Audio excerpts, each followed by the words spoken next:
Claro, ¿Y vos cómo sí, lo sabes? tal cual. Esa es otra cuestión. Tal Bueno, cual. cambia un poquito de tema. Sí. Estoy acá con Natalia Molina. ¿Qué tal, Natalia? ¿Cómo te va? ¿Todo bien? Gracias por venir. Jueza del Juzgado Penal Contravencional y Faltas 8 de la Ciudad de Buenos Aires. Pero además tenés una expertise especialista en cuestiones cibernéticas, ¿sí? En delitos cibernéticos. ¿Cómo está hoy la Argentina en cuanto a esa cuestión específicamente? Delitos cibernéticos. ¿Y cuán preparados estamos? Bueno, Para combatirlo, ¿no? Claro. Yo tocaría dos temas primordiales. Uno tiene que ver con la violencia de género digital, que es cualquier acción que se toma contra las mujeres desde una posición desigual de poder, sea un ámbito público o privado, Sí. que afecta los derechos humanos de las mujeres. Y eso se extiende al espacio digital, obviamente. Lo mismo sucede con el grooming, que es el contacto que ejerce una persona contra un niño que es menor de edad, con el propósito justamente de agredir su integridad sexual. La verdad es que la pandemia desató estas conductas de una manera estrepitosa. La violencia de género digital es algo bastante desarrollado en este último año y el grooming ha aumentado tremendamente en la etapa de la pandemia y no para. No para. O sea, vos tenés datos sobre eso específicamente. Yo hice un montón de informes sobre grooming. ¿Me explicás específicamente, explicás a la gente lo que es el grooming?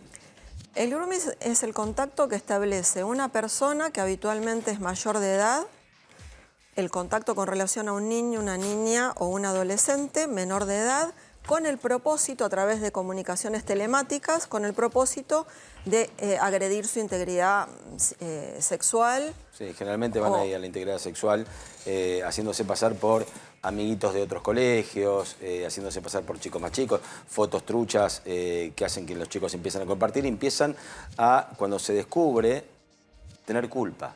Y ahí es donde los chicos no empiezan a contar. Justamente por eso los padres y las madres tenemos que estar atentos ante este tipo de cuestiones, porque sucede, y vos me decís que no paró y se agravó después de la pandemia. Claro, porque una de las cosas fundamentales es que hay una suplantación de identidad importante en ese tipo de delito, porque la persona que se contacta no suele ser la persona real la que demuestra ser, ¿verdad? Entonces el niño o la niña quizás piensa que es alguien de su misma edad. Claro. El tema es que los padres, al descubrir esta conducta por parte de los chicos, muchas veces en lugar de apoyarlos, tienen una reacción un poco negativa. Claro. Y sobre esto yo insisto bastante, en punto a que es indispensable que los padres apoyen a los chicos. Lo primero que tienen que hacer es abrazarlos, claro, entenderlos y luego, desde luego, hacer la denuncia. Porque la persona que contacta con un niño no lo hace con uno, lo hace con muchos niños, el groomer. Entonces, y seguramente dentro de sus posibilidades, elegirá a los más vulnerables. Si la persona afectada lo detecta y lo denuncia, quizás se puede evitar que ese groomer siga contactando con otros niños y siga afectando a otros niños. ¿Son ubicables en qué porcentaje cuando se inicia la investigación después de la denuncia? Yo no te hablaría de porcentajes, pero sí diría que en la Ciudad de Buenos Aires, la justicia de la Ciudad de Buenos Aires tiene una fiscalía especializada sobre este tipo de delitos y hay unos profesionales de primera línea en punto al desarrollo de estas investigaciones. También hay jueces expertos en esto y esto propicia que este tipo de investigaciones avance rápido. Lo fundamental que hay que decirle a la gente es que cuando denuncian lleven toda la información que está en el celular y que jamás un padre o una madre se haga pasar por el niño en esa conversación que quizás en un minuto descubren el celular del niño. Sí. Y en la idea de querer identificar a quién es el agresor, se hace pasar por... Eso no debe hacerlo, porque eso arruina la evidencia para después en la investigación poder investigar y poder individualizar correctamente. Entonces, lo fundamental es resguardar toda esa evidencia que está en el celular, hacer como un guardado de toda la información y recurrir de inmediato a la Fiscalía para que rápidamente investigue. Natalia, ¿a qué tiene que estar uno atento cuando un chico está sufriendo grooming? ¿Cuál es la reacción del chico? ¿A qué uno como padre? Porque grooming lo puede sufrir un nene de 5 o 6 años, que tal vez ya tiene acceso a las redes, como un pibe de 15, 16. ¿A qué uno tiene que estar atento para que le llame la atención? Yo diría dos aspectos. Uno, en punto a la conducta que habitualmente el niño desarrolla. ¿Cuáles son las costumbres? Si estas costumbres cambian, por ejemplo, a la hora de comer no come y está muy pendiente del celular o de la computadora, o empieza a tener como miedos, o empieza a tener como una actitud huidiza. Entonces, estos son puntos que hay que tener en cuenta. Otro aspecto que me parece sumamente fundamental es que los padres tenemos que empezar a tener conversaciones actuales con los niños. A ver. Y esto exige que los papás conozcamos el medio de las redes donde los chicos se manejan. Nosotros no podemos ignorar, por ejemplo, no sé, al final del día tener conversaciones actuales en punto a qué espacios de internet recorrieron, con quiénes se vincularon, cuáles les gustó más, con quiénes hablaron. Y entender también cómo es ese tipo de vinculación que hoy por los chicos no es una vida virtual. La vida virtual, como para nosotros los adultos, es la vida real. Completamente. Totalmente. De Hay que hacerse cargo, ¿no? De que ya es otra forma de vida, básicamente. Y, como vos decís, Así es. no es que la podemos arrancar fácilmente porque funciona de esa manera. Nos comunicamos hoy de esa manera. Quiero pasar un poquito a la violencia de género virtual. ¿Cómo funciona y cuáles son los casos más tremendos que vos estás tratando o que has tratado en tu carrera, en tu experiencia? Bueno, hoy en Argentina hay diferentes delitos que se pueden prever a través de Internet, que vinculan la violencia de género digital.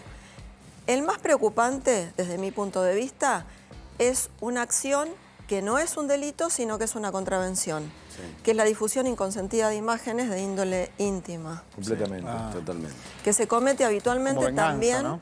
por una suplantación de identidad, porque habitualmente son parejas, en mi humilde experiencia de tener el trámite de este tipo de contravenciones, habitualmente suelen ser los varones los que cometen esta conducta. Hasta ahora no he visto una imputada mujer, por ejemplo, y suelen ser parejas que en algún momento han funcionado muy bien y después se separan y él decide difundir Sí, la estas... pornovenganza. Sí, venganza, claro. Yo no lo definiría como pornografía, porque la pornografía no es algo que en sí mismo sea un delito, sino que Perdón, es algo... me expresé mal, pero digo, es lo Quizás- que se conoció... Claro, lo que se pero grabó... como una especie de extorsión o manipulación de la intimidad o exponer la intimidad de otra persona Sí, sin que el muchísimo, consentimiento de la misma. Claro muchísimo que más sí, grave. quizás en un momento sucedió en un ámbito de intimidad, con consentimiento de ambas partes, lo que no puede admitirse es que después una de las partes unilateralmente decida mostrar todas esas fotos, o peor, colocarlas en un sitio de lo mal llamado pornografía, y que después, bueno, esa persona que está afectada, esa chica que está afectada, pierda completamente todos los aspectos de su vida. Claro, completamente. Porque ha habido casos, bueno, en Argentina había un caso de suicidio, el caso de Belén. Sí, claro. En México hubo todo un movimiento con relación a la ley Olimpia, y en España también con Hormigos, el fallo Hormigos. Entonces hay que estar muy atentos, hay que prestar atención a que es una contravención, que hay que denunciarla, que depende de la propia víctima. El denunciarla todavía en Argentina eso no es delito. Bien. Me Sirve, imagino lo tanto, difícil, sí. sirve tanto para no solamente para mujeres, sino también para hombres, digo, pensando en chicos y chicas. Me voy a la adolescencia, si querés también, ¿no? Que por ahí funciona o podría funcionar de esta manera. ¿Esta contravención funciona para ambas partes, más allá del género? Obviamente puede funcionar, pero hay que tener en cuenta que cuando se trata de menores de edad, estamos hablando de otro tipo de conducta que quizás se llama sexting, que es un tipo de conducta que se puede desarrollar entre las personas desde el punto de vista de las actividades sexuales que fueron muy desarrolladas en el momento de la pandemia, y que quizás en lo que hay que afianzar o insistir con los chicos o los adolescentes en el ámbito de la intimidad, porque hay cierta costumbre desarrollada en el ámbito de los adolescentes en grabarse en la intimidad y pasarse packs, hoy se llaman packs, Y que los venden en también, este punto, y claro. Las Ahora- fotos packs le llaman, ¿no? Entonces, este es un punto que también hay que prestar atención, y nuevamente vuelvo a la fórmula mágica, que es, por un lado, la educación y por otro lado es el diálogo. Claro. Siempre nos paramos ahí. Siempre. No es un Siempre vamos trofeo, ahí. no es un trofeo tener una foto o una imagen de una relación sexual como para colocarla, por ejemplo, en el grupo de fútbol. No es Ahora, un ¿las trofeo. mujeres se animan a denunciar? Porque imagino que se juega la vergüenza, es decir, que un exnovio esté... Doble estigmatizante. Exacto. ¿Cómo funciona eso? ¿Y hay protección para estas víctimas cuando quieren ir a denunciar? ¿Funciona esto? Yo quiero decirte que no tenemos informes de cifras negras en punto a que quiénes son las personas que fueron afectadas y nunca denunciaron. Esto yo no lo puedo saber. Yo tengo contacto con las personas que efectivamente denunciaron y puedo decir que dentro de la ley 26485 hay diferentes medidas que los jueces podemos adoptar para proteger a las víctimas. Bien. Entre ellas, pedir a Google que desindexe las fotografías que están colgadas en Internet o solicitar a las diferentes páginas que bajen esas fotografías o esas imágenes si es que, por ejemplo, han sido subidas a un espacio de pornografía ¿Se logra eso? de adultos. ¿Se logra? Sí se logra. ¿Sí? Sí se logra. La importancia de denunciar, entonces, ¿no? Para esto. Siempre es importante denunciar. Siempre hay que creer en la justicia.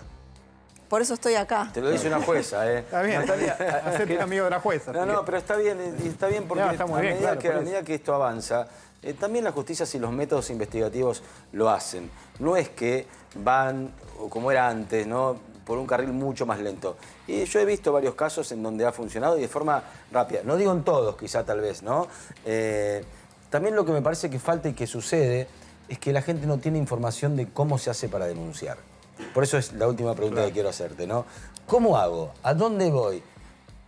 ¿A dónde me remito para denunciar esto? Es muy fácil, yo dejé a la producción un contacto, que es la página del Ministerio Público Fiscal de la Ciudad Autónoma de Buenos Aires. Lo estamos Allí pasando todo el tiempo, sí. pueden perfectamente hacer desde una denuncia online, telefónicamente, lo pueden hacer de 1000 maneras. Y siempre va a haber una medida para la protección de manera posterior al momento de la denuncia y también hay un servicio de asistencia a las víctimas para que puedan ser asistidas desde un punto de vista psicológico. Bien. De modo que es importante siempre denunciar. Ok, y funciona. Me voy a la pausa. ¿Me esperas un poquito? Claro que sí. Dale. Pausa chiquitita y ya venimos, dale.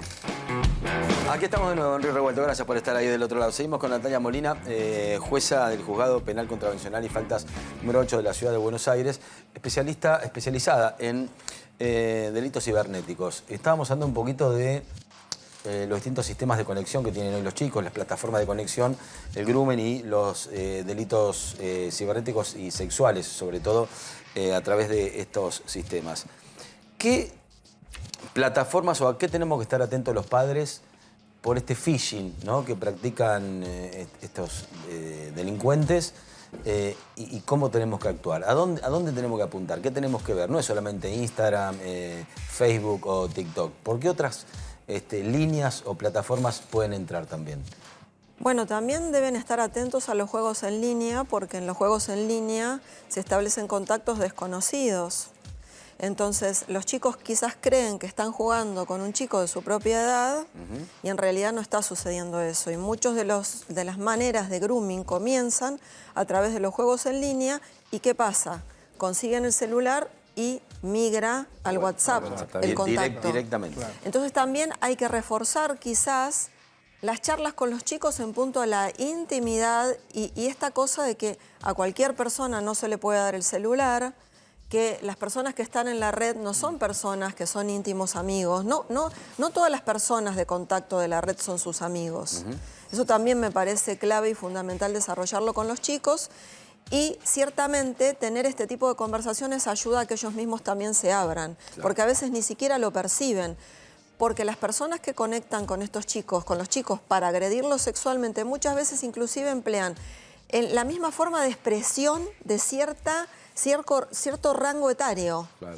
Utilizan los mismos emoticones que usan los chicos, saben las películas que ven.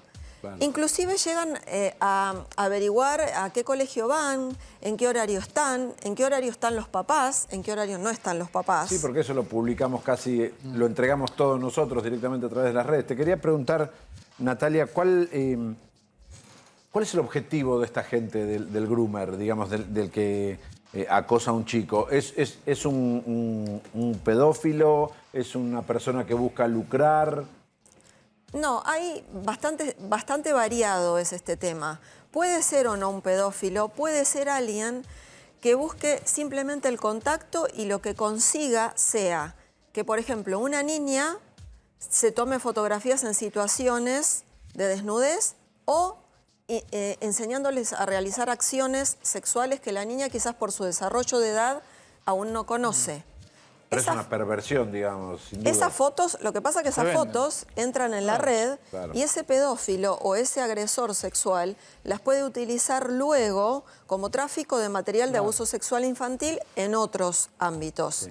Ese es un punto que hay que considerar. Y otra cuestión es que a veces es posible que el agresor o que quien se contacta intente un contacto directo con el niño, niña o adolescente. Esto ha pasado. Pederasta, digamos. Sí, hemos tenido casos en la ciudad de Buenos Aires donde casi ha llegado al encuentro del agresor con el niño, y esto es algo muy peligroso. Puede ser que suceda o puede ser que no suceda. Puede ser que sea pedófilo, puede ser que no sea pedófilo, y lo que quiera sean fotografías y establecer el contacto. Es variado, digamos, el comportamiento. Lo que hay que destacar es que siempre un groomer va a desarrollar una conducta bastante paciente y perseverante. De mucha insistencia. No es de un día para el otro. No. Es una persona que contacta a los niños y mantiene durante mucho tiempo. Amigos. Porque sucede por etapas. Claro. Se hace amigo del niño, sea como si fuera una relación amorosa, puede ser, o un amigo como un par. Exactamente. Sí. Ahora, como siempre volvemos y resaltar esto, ¿no? La importancia de, hablándole a los padres, del diálogo y estar atentos, ¿no? Eso que muchas veces no hacemos. Digo, la importancia de estar atentos y lograr que el chico se abra con los padres, ¿no? Me parece que por ahí es lo que estaba planteando. Para mí hay dos cosas que son como mágicas.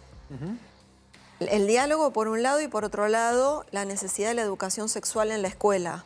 Clarísimo. Eso es sin ninguna duda súper importante, porque a veces los niños a ciertas edades ignoran muchas cosas que por su propia madurez quizás ya tienen como que empezar a tener algún tipo de contacto y caen en esta parte de la situación por esto, ¿no? También me parece muy clave. Sí, que no lo transformemos nosotros también los grandes en un tema tabú, ¿no? Claro. Porque vos decís mágico, es natural. Básicamente se transforman en cuestiones naturales que tenemos que adoptarlas y tomarlas como parte de la vida, básicamente. Y a veces los colegios o el crecimiento de los chicos no va de la mano de los años, sino también de otro nivel madurativo que por ahí un chico de 8, 10, sí, claro, 12, 15, quizás no sea el de 8, 10, 12 o 15, ¿no? Va por otro camino paralelo al que hay que prestarle atención, básicamente. ¿Están preparados? Te voy a hacer una pregunta, no es un ataque, ¿eh? ¿Están preparados psicológicamente? ¿Están preparados en cuanto a tecnología? ¿Hay una preparación extra más allá de lo que ustedes son, como jueces, como fiscales, como investigadores? Porque esto es nuevo, básicamente, no es algo que surgió cuando ustedes se recibieron de la facultad, básicamente, sin tratarlos de personas mayores, ¿eh? Gracias.